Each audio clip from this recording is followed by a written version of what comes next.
குடும்பமே பைக்கில் பயணம், காரில் செல்வது போல் பைக்கில் பயணம் செய்யலாமா என போக்குவரத்து காவல் ஆய்வாளர் அறிவுரை கூறி அனுப்பி வைத்த வீடியோ சமூக வலைத்தளங்களில் வைரலாகி வருகிறது. போக்குவரத்து விதிமுறைகளை தடுக்க காவல்துறை சார்பில் பல்வேறு விழிப்புணர்வுகள் மேற்கொள்ளப்பட்டு வருகிறது.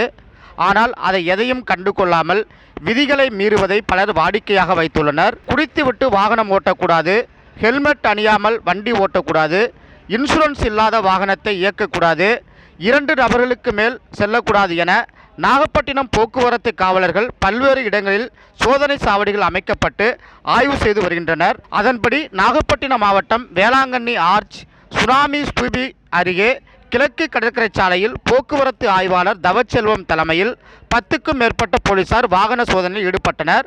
அப்போது வேளாங்கண்ணியில் இருந்து நாகப்பட்டினம் சென்ற இருசக்கர வாகனத்தில் 4 பேர் பயணம் செய்தனர். அவர்கள் பயணம் செய்த இருசக்கர வாகனத்தை தடுத்து நிறுத்திய காவல் ஆய்வாளர் தவச்செல்வம், காரில் செல்ல வேண்டியவர்கள் இப்படி பைக்கில் பயணம் செய்யலாமா, இப்படி பயணம் செய்தால் எவ்வாறு விபத்துகள் ஏற்படும் என அவர் அறிவுரை கூறிய அனுப்பி வைத்த வீடியோ தற்போது சமூக வலைத்தளங்களில் வைரலாக பரவி வருகிறது.